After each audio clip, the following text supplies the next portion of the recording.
Dari apa yang disampaikan narasumber memang ada beberapa hal yang harusnya ini dievaluasi. Kita belajar dari kasus ini. Tapi sebelum kita lanjutkan perbincangan, karena salah satunya tadi disampaikan oleh Pak Anam, bagaimana cara ataupun juga penanganan dilakukan oleh pihak kepolisian untuk masalah kenakalan remaja. Jangan represif, lebih humanis. Sebelum nanti Pak Rianto akan juga berikan tanggapannya, kita lihat terlebih dahulu data, fakta juga berkaitan dengan kasus ini. Kita akan saksikan bersama.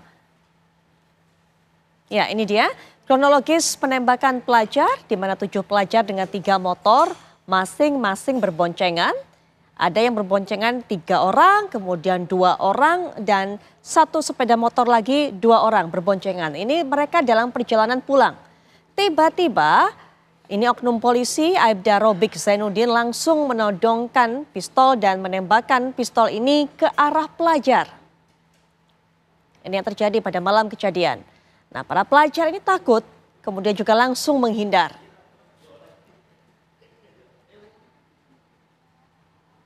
Berikutnya korban bernama Gama berada di motor pertama. Nah, 3 pelajar terkena tembakan pistol yang diletuskan oleh pelaku ini atau oknum polisi Aibda Robik. A terkena peluru di dada. Kemudian kita lihat lagi. Ada S juga yang dibonceng oleh A, di belakangnya terkena tembakan di tangan. Bagaimana dengan Gama? Gama terkena tembakan di pinggul dan meninggal dunia. Ini kita lihat sosok almarhum Gama yang juga menjadi putra kebanggaan dari orang tuanya dan juga mendapatkan catatan positif dari para siswa dan juga para guru di sekolahnya. Mengenai hal ini, janganlah kemudian polisi itu mentang-mentang ada lihat anak bergerombol, langsung melakukan tindakan represif, tidak pakai berpikir berulang kali, langsung tindakannya spontan begitu Pak Rianto. Ya. Apalagi tadi langsung tindakannya menembakkan pistol gitu, seakan-akan merasa terancam. Apa sebenarnya yang dirasakan oleh para polisi ini yang beroperasi di jalanan? Apakah memang sudah image-nya ketika ada anak, ada pemuda, remaja berkumpul, sudah pasti kemudian dicap sebagai geng motor, begitu Pak Rianto? Ya, itu. Secara teoritis ya, secara internasional sebenarnya pedoman dari para polisi bertugas itu kepada para remaja pendekatannya harusnya pembinaan. Fight crime, memerangi kejahatan, to protect dan serve, dan help delinquency. Jadi dia itu membina para remaja. Saya pun dulu waktu letnan jadi pembina Bayangkara Pak Pramuka. Jadi pendekatan kepada remaja itu memang harusnya adalah pendekatan tidak boleh represif, harus persuasif dan pembinaan. Gitu. Jadi dalam polisi itu termasuk di dalam kegiatan yang masuk preemptif. Jadi pembinaan itu adalah menghilangkan faktor-faktor kriminogen, ya.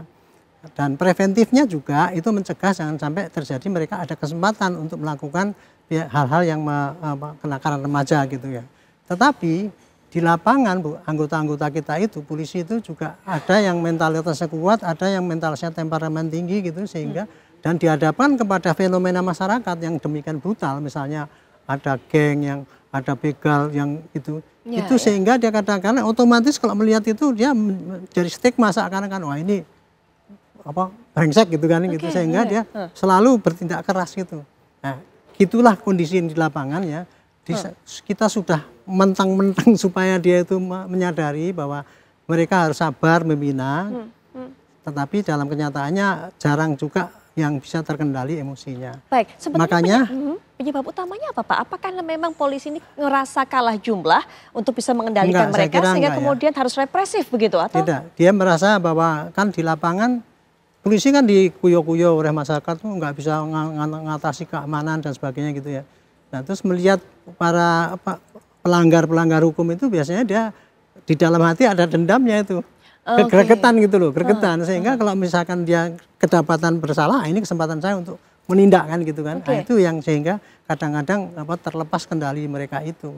Tanpa menyadari bahwa itu adalah tantangan daripada polisi ya. Apapun yang terjadi dia tidak boleh eksesif, apalagi menggunakan senjata dan menghilangkan nyawa orang itu. Jadi ada faktor tekanan di dalam juga dirasakan oleh pihak kepolisian, apalagi dengan stigma masyarakat, sehingga ketika menghadapi hal seperti itu, yang langsung terancam gitu dan langsung impulsif gitu Pak. Kalau dalam penanganan unjuk rasa kita gampang, bagaimana orang itu nggak mengendalikan kan, kita gini dilempari, sehingga hilang kendali ya. Oke. Tapi kalau menghadapi remaja-remaja ini, stigma itu tadi yang melekat karena cerita-cerita dia kayak gitu itu sehingga kita kadang-kadang ini itu gergetan dalam artinya. Susah Pak bagi para kepolisi yang bergerak di lapangan untuk mengendalikan mereka karena kan remaja ini. Itu makanya di dalam polisi itu kan selalu ya ada namanya pembinaan mental. Bintal itu setiap minggu sekali mereka, dan kalau kita tuh ada briefing ya Pak Jam Komandan itu pada seminggu sekali, sebulan sekali itu di dalam masing-masing kepala satuan fungsi itu selalu memberikan pada mereka taktik-taktik atau teknik-teknik yang di lapangan yang sering menimbulkan negatif itu disampaikan. Itu sudah Bu, pengendalian itu sudah ada. Tetapi ya itulah karena kita banyak sekali ya gitu sehingga tidak semua orang yang bisa mendengarkan gitu dan semua orang temperamennya bisa terjaga apa tidak itu. Baik, terakhir juga sebagai penutup sebelum nanti juga Pak Anam ada penutup. Saya tambahkan boleh Pak. Kalau untuk pencegahan pembinaan remaja itu ya, memang polisi punya kewajiban gitu ya. Tetapi yang lebih berpunya kewajiban adalah para orang tua, masyarakat, para pendidik itu punya porsi yang paling besar untuk membina remaja itu supaya dia bisa berperilaku yang baik dan tidak perilaku yang brutal ataupun melanggar hukum. Polisi memang tidak bisa dibebankan tugas untuk preventif polisi ini. Terlalu besar ya sehingga kadang-kadang untuk kegiatan preventif itu tidak tertangani karena waktunya, karena jumlah tugasnya dan konteks dia kepada mereka itu kan sangat jauh. Ya. Tapi beda dengan pendidik yang setiap hari langsung ketemu gitu kan, para orang tua, tokoh agama, tokoh masyarakat itu mestinya ikut berpartisipasi di dalam. Kan itu pemuda juga harapan bangsa kan, bukan hanya musuhnya polisi. Ya, Pak Zainal juga terakhir sebelum nanti kita dengarkan juga pandangan dari Pak Anam. Mengawal kasus ini, terutama nanti penyelesaian dalam tindak pidana, begitu, sebagai kuasa hukum dari keluarga korban. Silakan Pak Zainal.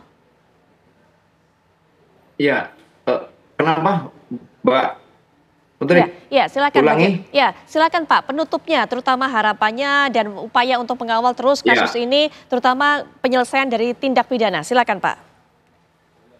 Ya, jadi kami melaporkan tindak pidananya itu supaya jelas, supaya ada kepastian hukum dan supaya menjadi pembelajaran bagi Polri, bagi teman-teman polisi, supaya berhati-hati ketika memegang senjata api, jangan gatel pengen nembak, tapi harus berhati tenang karena Polri memang tugasnya berat, tapi tidak boleh emosional, tidak boleh temperamental ya. Yang kedua, saya minta Kapolrestabes, Kapolres, Kapolda seluruh Indonesia, ketika sedang ada masalah hukum khususnya masalah anak, harus hati-hati ketika menyampaikan kepada masyarakat, ketika jumpa pers. Ini anak di bawah umur. Ketika menyampaikan kepada masyarakat, jangan kemudian dikatakan bahwa itu kayak semacam berandalan lah. Ini kan anak berhadapan dengan hukum, istilahnya kan kayak gitu. Anak berkonflik dengan masalah hukum. Tolong sampaikan dengan humanis ya. Saya sependapat ketika ada yang brutal segera diselesaikan, tapi cara penyelesaiannya tidak dengan ditembak seperti itu, penembakan secara brutal ini tidak boleh. Dan yang terakhir, saya minta Kapolri jangan diam. Kapolri itu harus mendengarkan, ini sudah menjadi isu nasional.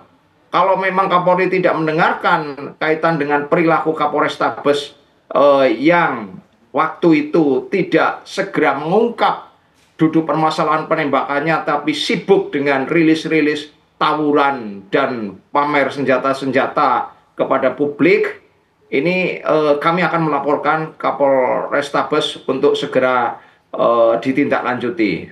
Yang terakhir, Kapolrestabes untuk segera dicopot dulu supaya permasalahan ini lebih clear. Baik. Terima kasih Pak sudah menyampaikan harapan-harapannya mewakili keluarga korban. Terakhir juga Pak Anam, silakan penutup, terutama tadi ketika kita mendengarkan cerita dari Pak Arianto, apa yang ada di benak kepolisian kemudian saat bergerak di lapangan menganggap ataupun juga melihat kenakalan remaja ini sebagai sesuatu yang momok begitu, susah dikendalikan, tidak dapat dikontrol, bahkan menimbulkan dendam sehingga membuat perilakunya menjadi impulsif saat menindak. Silakan Pak Anam. Iya, yang paling penting pengendalian senjata api ya. Pengendalian senjata api itu bagi personil itu diperketat aja. Jadi soal psikologinya ya, termasuk juga soal pengetahuan terkait penggunaan kekuatan, penggunaan senjata api ini, pengetahuannya. Saya kira tidak masih jarang lah anggota yang detail gitu membaca SOP ini. Itu yang pertama. Yang kedua,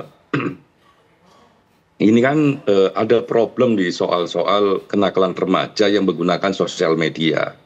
Nah, saya kira ayo ini bagi kita semua, gunakan kebebasan Anda untuk menggunakan ruang sosial media sesuatu yang sifatnya damai, sesuatu yang sifatnya tidak kekerasan, dan sesuatu yang sifatnya produktif bagi diri kita, bagi keluarga, dan bagi bangsa dan negara. Nah, kalau sosial media kita gunakan untuk janjian berkelahi, ya, untuk mengumpat orang, untuk caci maki dan sebagainya, saya kira itu kurang sehat dan itu harus kita hindari. Nah, Pak Polisi punya kewenangan dalam konteks cyber ini untuk menjadikan ruang publik sosial media kita ruang publik yang sehat. Nah, kalau ini terkait dengan anak-anak, tindakannya harus ramah, memiliki perspektif anak-anak. Mungkin itu. Baik, Pak Anam, terima kasih sudah meluangkan waktunya memberikan pandangan, termasuk tadi juga menceritakan apa yang kemudian didapatkan dari hasil sidang etik ini. Pak Zainal juga terima kasih, kita akan terus tunggu juga, kita pantau bagaimana proses kelanjutannya ataupun juga dari segi tindak pidana. Dan juga Pak Arianto, terima kasih sudah memberikan pandangannya dalam perbincangan ini.